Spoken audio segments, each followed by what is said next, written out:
The great hall of the Galactic Council buzzed with nervous energy.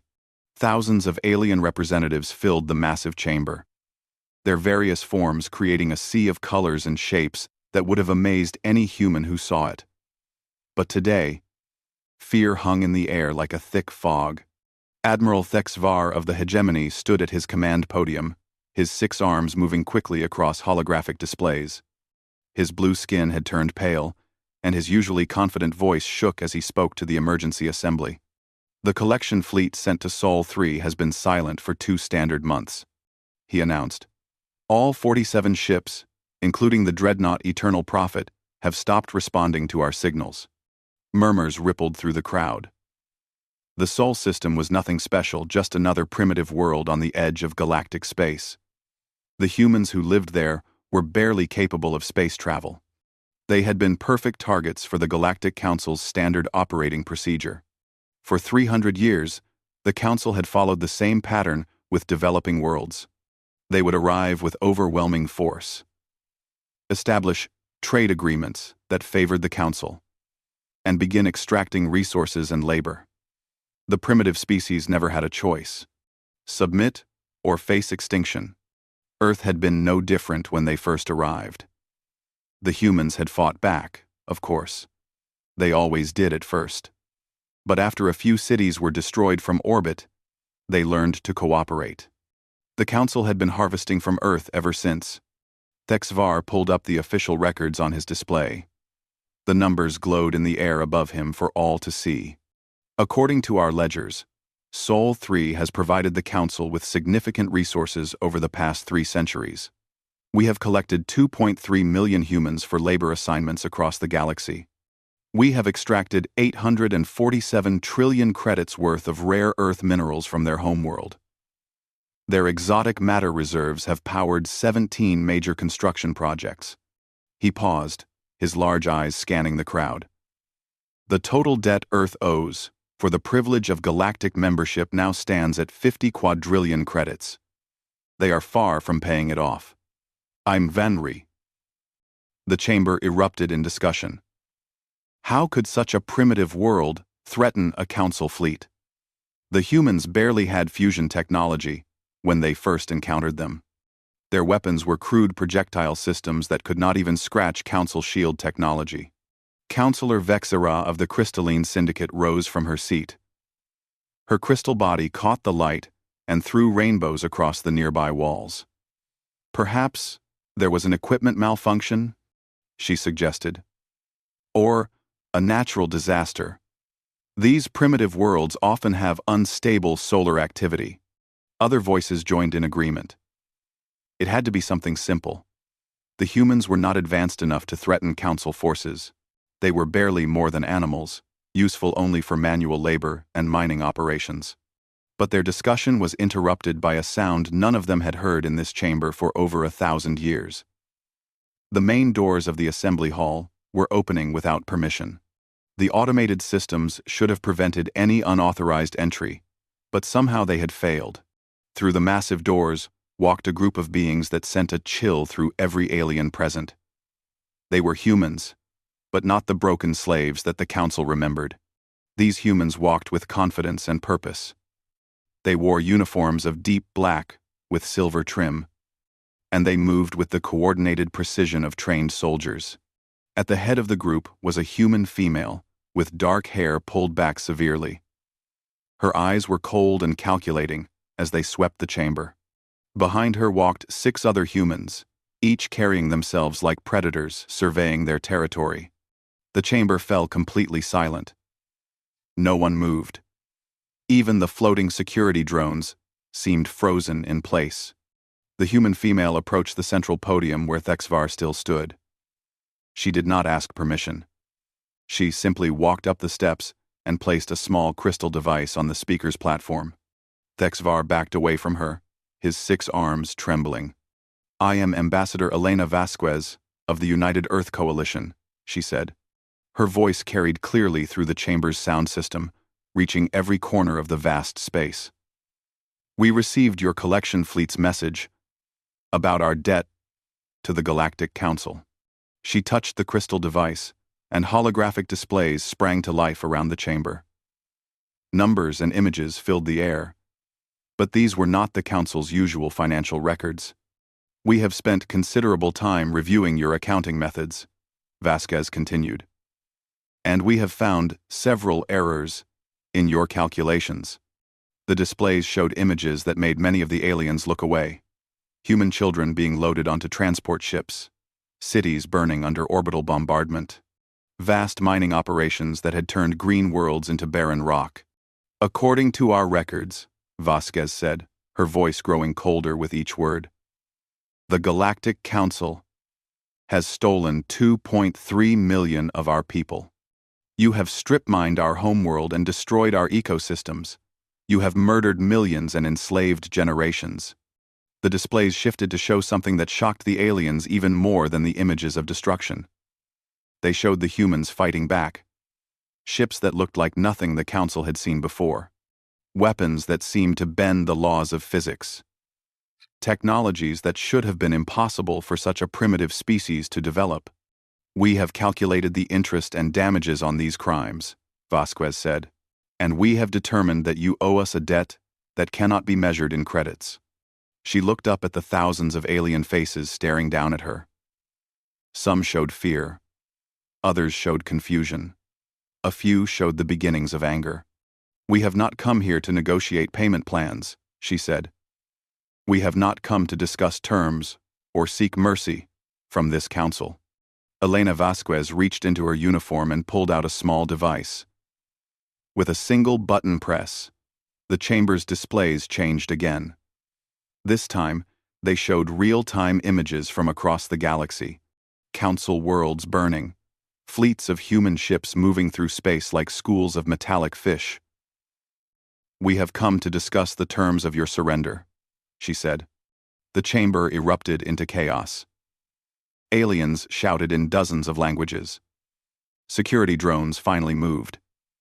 But they simply hovered uselessly, as if unsure what to do.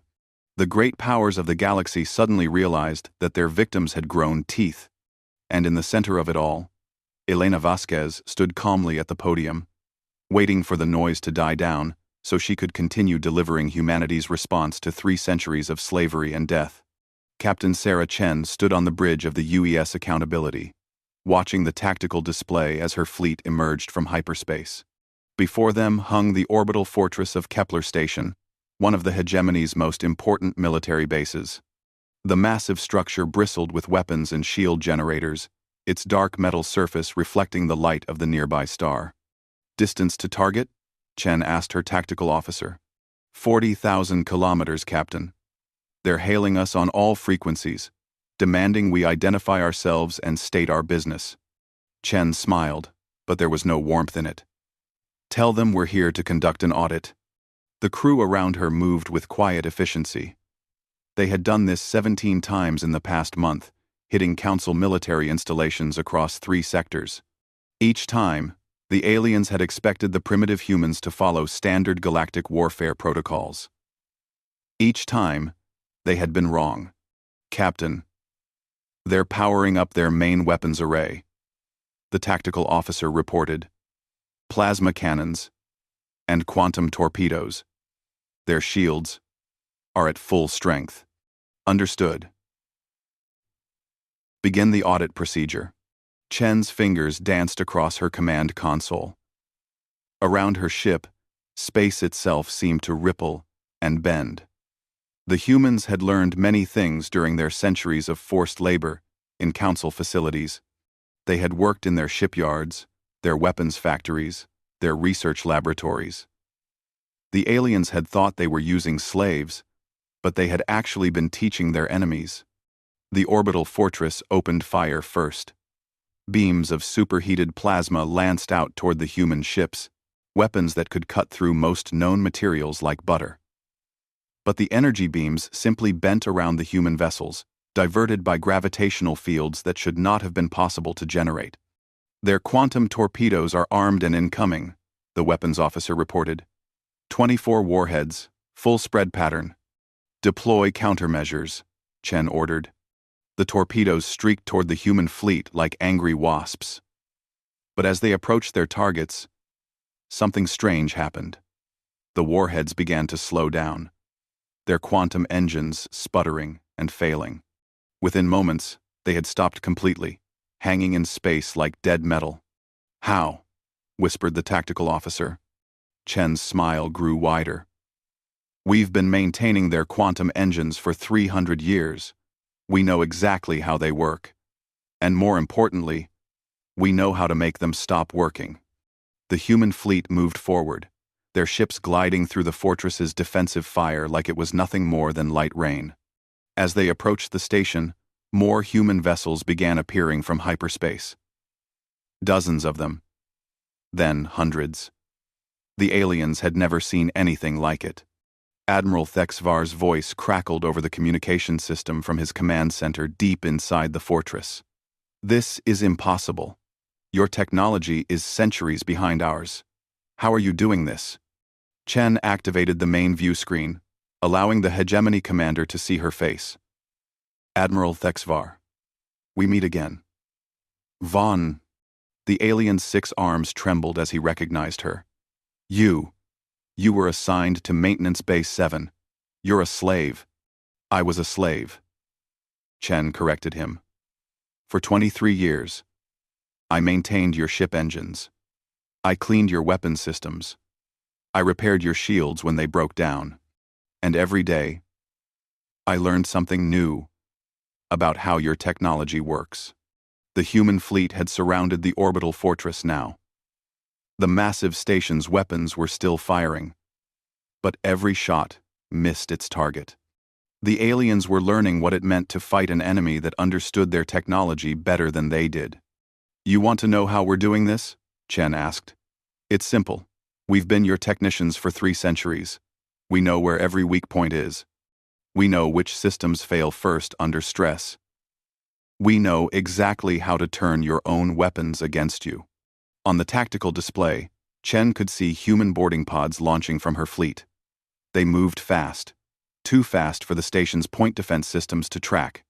Within minutes, they had attached themselves to docking bays and maintenance hatches all across the fortress. "My engineers are coming aboard your station now," Chen said.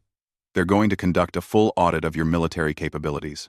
We want to make sure you're not hiding any assets that might be used to continue your criminal activities."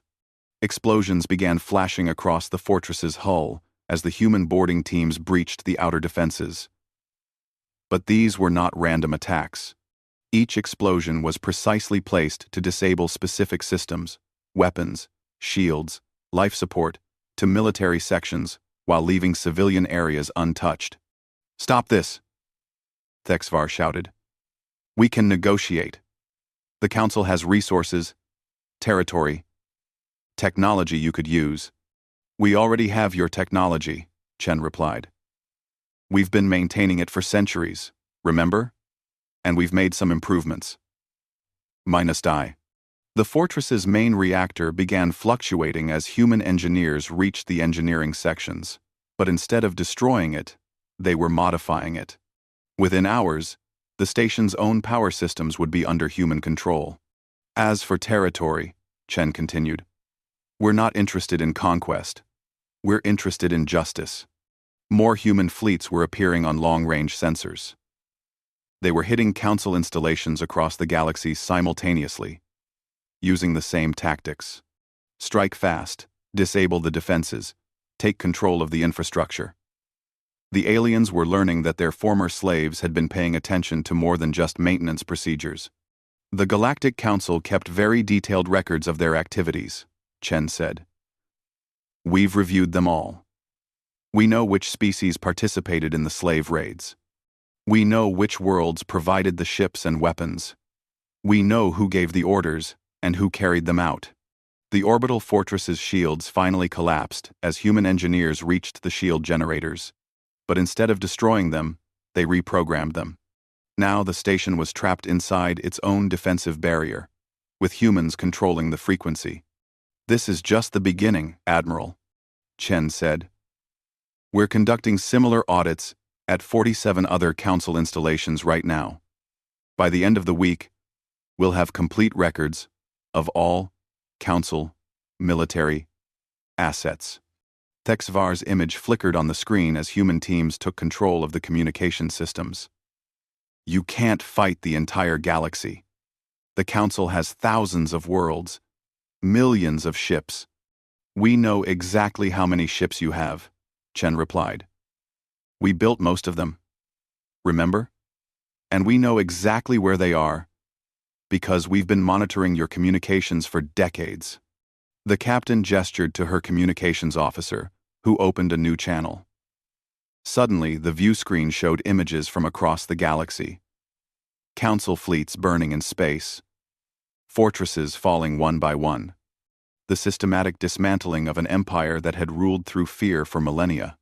You made one crucial mistake, Chen said to the trembling alien commander. You thought we were just slaves. You never realized we were students. And we've learned everything you taught us about power, technology, and warfare. The human boarding teams had reached the station's command center now. Chen could hear the sound of doors being breached in the background of Thexvar's transmission. The audit is complete, Admiral, she said. Your facility has been found guilty of crimes against sapient life. Sentence will be carried out immediately. The last thing Thexvar saw before his communication was cut was Sarah Chen's cold smile, and the knowledge that humanity's 300 years of slavery had ended. The age of human justice had begun. Commander Marcus Rivera crouched behind a makeshift barrier on the 847th floor of the Hegemony Central Command Tower. Around him, his assault team checked their weapons and prepared for the final push to the building's apex. Below them, the capital city of Hegemony Prime burned under an orange sky. Status report, he spoke into his comm unit. North Tower is secure, came the reply from Lieutenant Kim. Found their backup command center. 3 admirals and a full tactical staff. They're not in fighting condition anymore. Rivera nodded grimly. The aliens had never experienced real warfare before. For 1,000 years, the hegemony had conquered primitive worlds with overwhelming technology and orbital bombardment.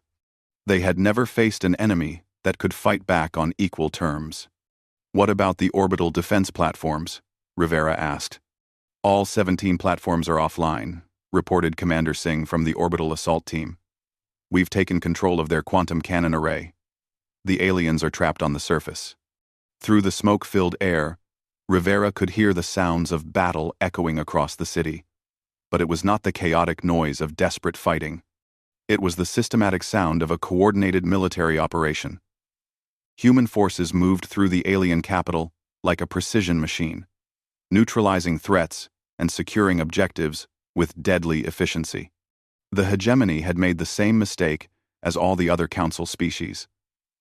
They had assumed humans were primitive because their technology was less advanced. They had never considered that technology was only one factor in warfare. They had never faced an enemy bred by evolution on a world where everything was trying to kill everything else. Sir, called Sergeant Martinez from the stairwell. We've got movement above.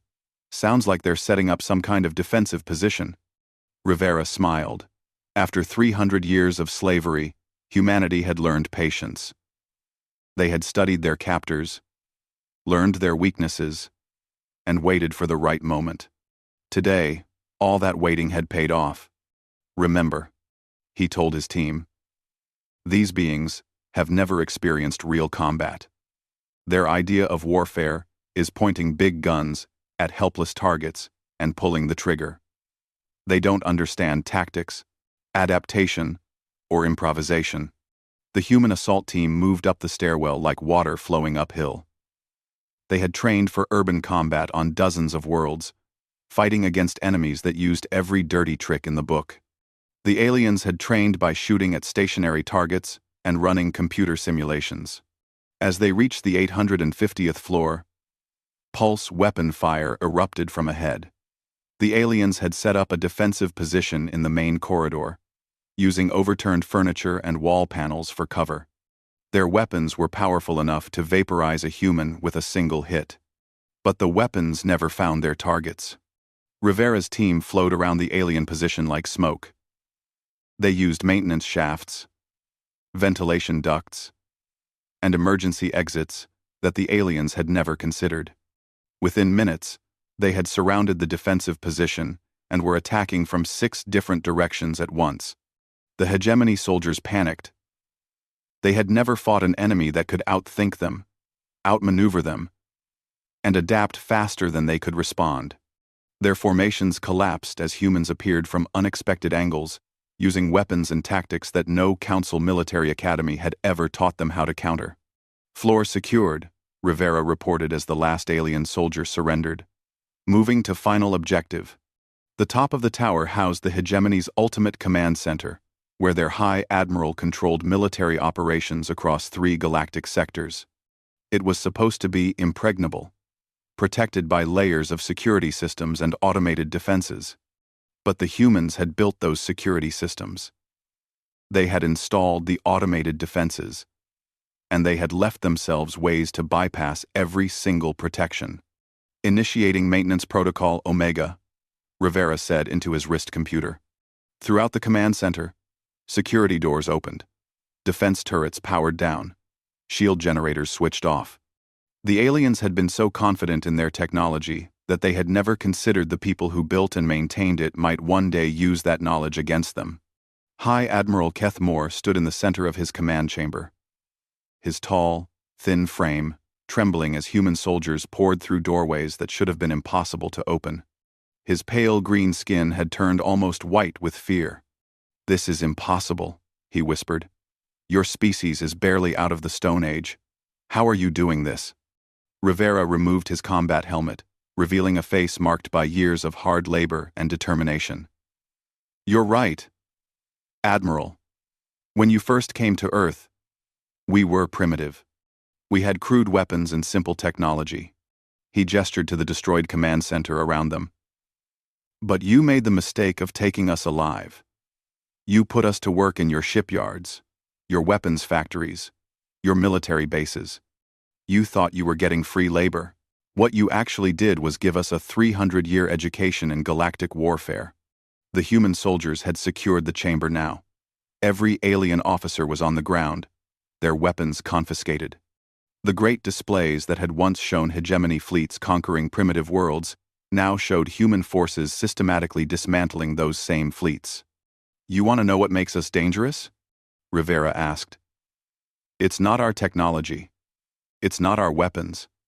It's the fact that we come from a world where survival required constant adaptation." He pulled up a holographic display showing Earth's history. Images of early humans, hunting massive predators with simple spears. Cities rising from the ashes of natural disasters. Civilizations adapting to ice ages, volcanic winters, and continental shifts. On our world, everything evolved to kill everything else, Rivera explained. The plants are poisonous. The animals are predators. Even the weather tries to kill you. We survived by learning to think faster, adapt quicker, and fight harder than anything else on our planet. The Admiral's large eyes fixed on the display, seeing humanity's evolutionary history for the first time. But you're so small, so fragile," Rivera laughed. But it was not a pleasant sound. Small and fragile?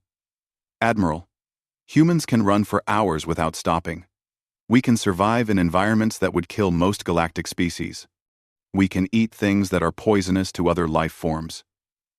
We heal from injuries that would be fatal to beings twice our size." He leaned closer to the trembling alien. "And most importantly, we remember every injustice, every crime, every child taken from their family. We remember it all. And we've been planning our response for 3 centuries. Through the command center's windows, they could see human ships in orbit around Hegemony Prime. Not the crude vessels the aliens remembered, but sleek predators that moved through space like living things. Ships built with stolen alien technology, but powered by human innovation. Your empire conquered primitive worlds by using overwhelming force against helpless targets, Rivera said. You never learned how to fight against someone who could fight back. You never had to adapt or innovate because you always had the advantage. The commander gestured to his soldiers, who began placing restraint devices on the captured aliens. But we learned. We adapted. What do you want? The admiral whispered. Territory? Resources? We can negotiate. Rivera shook his head. We don't want your territory, Admiral. We want justice. For 300 years, the Galactic Council has treated primitive species like resources to be exploited. That ends today. He turned to look out at the burning city below. You're going to learn what it feels like to be helpless. You're going to experience what it means to have your world taken from you, and you're going to understand why humans from a death world make very bad enemies. The High Admiral was led away in restraints, joining thousands of other council officials who would soon face judgment for their crimes. Behind them, the capital city of the hegemony continued to burn, marking the end of an empire and the beginning of humanity's reckoning with the galaxy. Admiral Elena Vasquez stood on the bridge of the UES Retribution, watching as the crystal cities of the Syndicate homeworld cracked and fell. The massive structures had stood for 10,000 years, built from living crystal that grew stronger over time. The crystalline Syndicate had thought their cities were indestructible. They had been wrong. Resonance frequency holding steady, reported Chief Engineer Thompson. The harmonic pattern is propagating through their entire crystal matrix. Elena nodded, watching the displays that showed the destruction below. The humans had not used bombs or energy weapons. Instead, they had used something far more elegant and terrible. They had sung to the crystals. The Crystalline Syndicate had been one of the worst offenders during Earth's exploitation. They had strip-mined Earth's oceans for rare minerals, destroying entire ecosystems to feed their crystal cities. They had taken special pleasure in enslaving human children, claiming their young minds were better at understanding crystal growth patterns.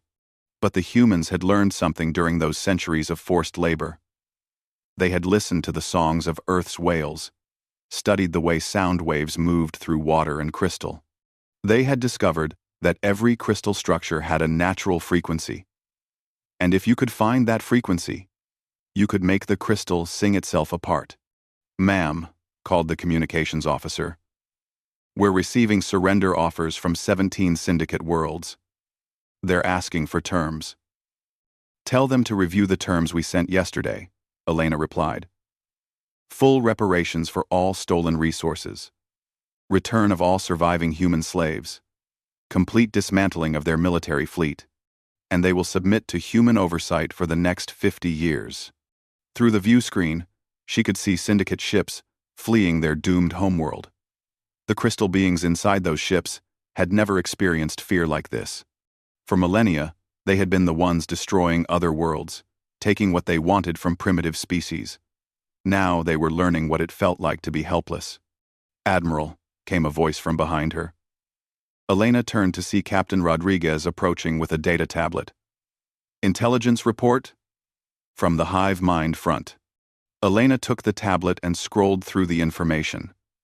The hive mind confederacy was facing its own reckoning 3 sectors away. The collective consciousness that had enslaved millions of humans was discovering that their mental unity was not the advantage they had thought it was. They're requesting immediate ceasefire, Rodriguez reported. Apparently, our psychological warfare specialists have been broadcasting human music into their collective consciousness. Classical, jazz, heavy metal, folk songs all playing at the same time. Elena smiled grimly. The hive mind had made the mistake of trying to absorb human thoughts during their enslavement operations. They had expected to find simple, primitive minds that they could easily control. Instead, they had discovered the chaotic, creative, and utterly unpredictable nature of human consciousness. How are they handling it? She asked. Not well. Their collective decision-making process has completely broken down.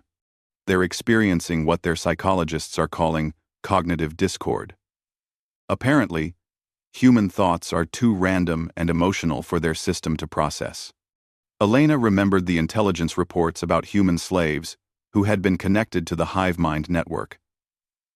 The aliens had thought they were stealing human knowledge and experience. What they had actually done was introduce chaos into their perfect order. Human memories of music, art, love, and loss had infected their collective consciousness like a virus. "Admiral," called the tactical officer. "We're receiving priority transmission from Admiral Chen at the hegemony front." Elena activated the main view screen, and Sarah Chen's face appeared. Behind her, the bridge of her ship showed the organized chaos of active military operations. "Elena, we've got a problem," Chen reported. "The hegemony has activated their planet killer weapon. They're targeting the human colony at New Geneva." Elena's blood went cold. New Geneva was home to 3 million humans, including many who had been rescued from slave worlds over the past months. Distance to target? End quote. 6 hours at maximum acceleration. But Elena, there's something else. Intelligence reports that they're not just planning to destroy New Geneva. They want to use it as a demonstration to force our surrender. Elena looked at the tactical displays showing human fleets scattered across the galaxy. They had been moving fast, hitting multiple targets simultaneously, to prevent the Council from organizing a coordinated response. But now the aliens were trying to force humanity into a position where they would have to choose between conquest and protecting their people. "Do we have any ships in position to intercept?" Elena asked. "Negative. The closest human fleet is 8 hours away." "But I have an idea." Chen's expression was grim. "The planet killer uses concentrated dark energy to destabilize stellar cores. We've been studying the technology since we captured the blueprints from the hegemony shipyards." Elena understood immediately. "You want to turn their own weapon against them. The engineering team thinks they can modify the targeting system. Instead of destabilizing the target star, we redirect the energy beam to the hegemony's own star system. Their homeworld, their industrial base, their command structure, all of it gone in one strike." Elena was quiet for a moment. Using the planet killer would save New Geneva, but it would also kill billions of aliens. Even aliens who had enslaved and murdered humans deserved some consideration. "Admiral," came another voice. Elena turned to see Ambassador Martinez stepping onto the bridge. "I've been monitoring Council communications. They're not planning to stop with New Geneva. Intelligence intercepts show they're preparing to use planet killers against Earth itself." Elena's decision crystallized instantly. The Council had made their choice when they decided to target human civilians. "Sarah, you are authorized to proceed with the modification, but I want minimal civilian casualties. Target their military installations and government centers first. Give their population time to evacuate." "Understood, Admiral. Engineering estimates 12 hours to complete the modifications." Elena cut the connection and turned to her communications officer. "Send a message to all human fleets. Operation Thunderclap is authorized. I want every Council military installation within 50 light-years neutralized within the next 24 hours. The bridge crew moved with renewed purpose. Around the galaxy, human fleets began converging on their final targets. The crystalline syndicate continued to crack and fall as human engineers broadcast whale songs through their crystal cities.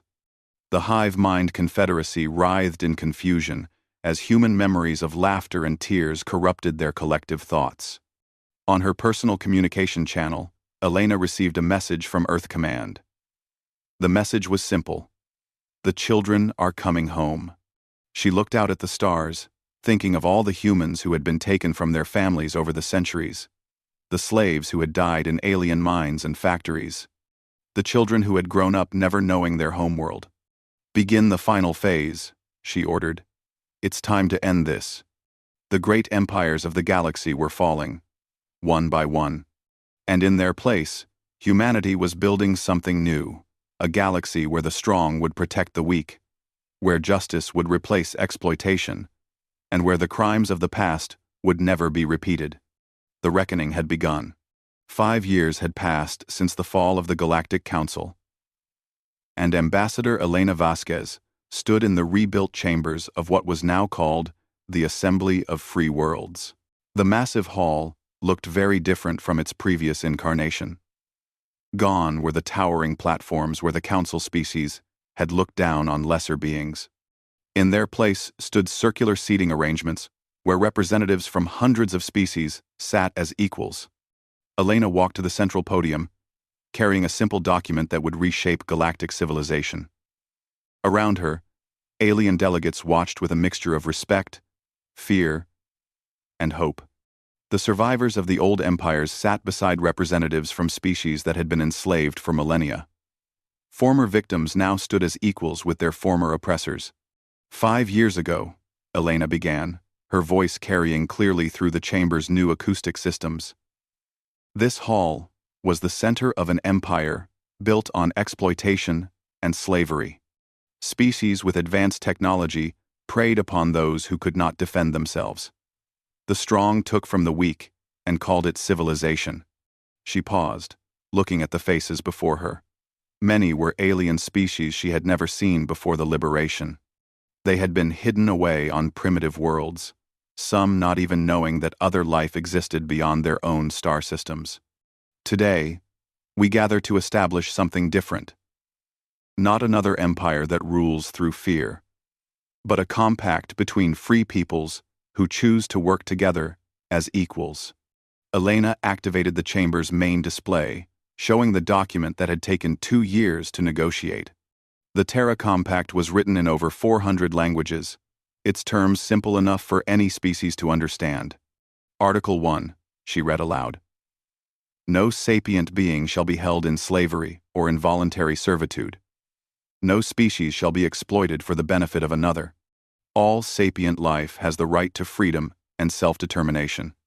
In the audience, she could see former slaves from dozens of worlds, humans who had spent decades in alien mines and factories, but also aliens who had been enslaved by the more powerful council species. The liberation had freed everyone, not just humanity. Article 2. All species have the right to develop at their own pace, free from interference or exploitation. No species shall impose their technology, culture, or government upon another without explicit invitation and agreement. This article had been the most controversial during negotiations. Some of the former council species had argued that primitive worlds needed guidance from more advanced civilizations. But Elena and the other human negotiators had been firm. The era of forced development was over. Article 3. Any species that violates these principles will face immediate intervention by the Assembly peacekeeping forces, with enforcement actions proportional to the crimes committed. 18.7. H. Act. Groove Force. Elena looked toward the section where former council leadership sat. They wore simple clothes now instead of their elaborate robes of office.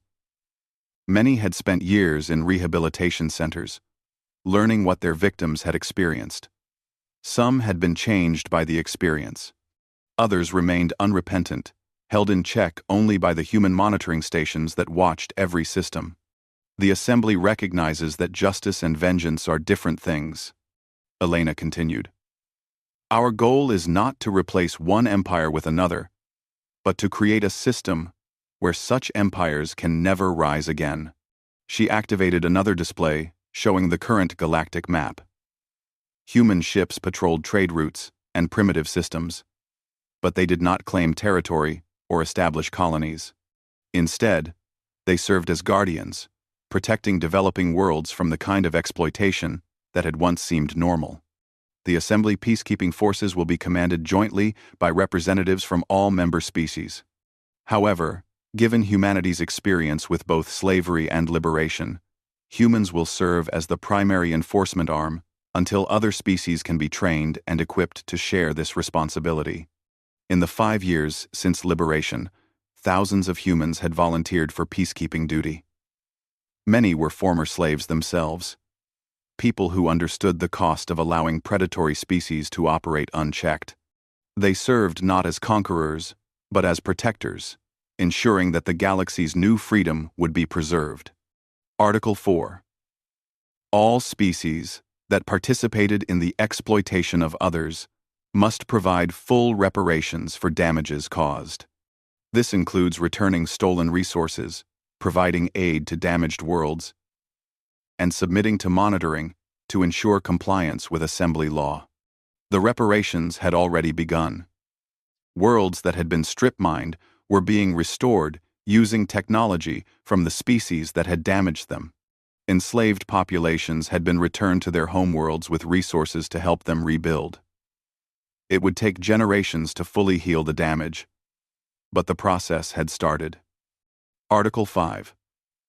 The Assembly shall maintain detailed records of all interspecies interactions. These records will be public and accessible to all member species, ensuring transparency and preventing the secret deals that enabled previous exploitation. Elena remembered the secret ledgers that the Council had kept, documenting their crimes in clinical detail while hiding them from their own people. The new system would make such secrecy impossible. Finally, Elena said, the Assembly recognizes that this compact is not perfect. It will need to be updated and improved as our understanding grows and our society develops. But it establishes the fundamental principle that will guide our future. Sapient life has value, and that value cannot be measured in resources, or labor, or strategic advantage. She closed the document and looked out at the assembled delegates. This compact is not imposed by human force or human law. It is offered to any species that chooses to join a galaxy based on cooperation instead of domination. Those who prefer the old ways are free to leave, but they will not be permitted to prey upon others. The chamber erupted in discussion as delegates spoke with each other in dozens of languages. Elena could see the tension in some faces, the hope in others. Change was never easy, especially for species that had held power for millennia. But she also saw something else. In the sections where former slave species sat, she saw determination. These beings had tasted freedom and would never willingly give it up. They would be the backbone of the new order, ensuring that the mistakes of the past were never repeated. The vote will be held tomorrow, Elena announced. Each species will decide for itself whether to join the Assembly of Free Worlds or pursue their own path. But I will remind you all of one thing. She gestured to the viewing ports that showed the stars beyond. Out there, among those stars, are millions of worlds where sapient life is just beginning to develop. They will face the same choice our ancestors faced, whether to reach for the stars with hope or with fear. Whether to see other life as opportunity or as threat. Elena stepped down from the podium and began walking toward the exit. But she paused and turned back. One final time. The humans who stand guard at the edges of known space are the children of slaves. They remember what it felt like to be helpless, to have no choice, to watch their families torn apart by beings who saw them as nothing more than resources to be exploited. Her voice carried a warning that every being in the chamber understood. They will not allow that to happen again. To anyone. Ever. As Elena left the chamber, the delegates continued their discussions. But the outcome was already clear. The galaxy had changed, and there was no going back to the old ways. The age of empires was over. The age of freedom had begun. And somewhere in the darkness between the stars, human ships continued their eternal patrol, ensuring that the children of future worlds would grow up free.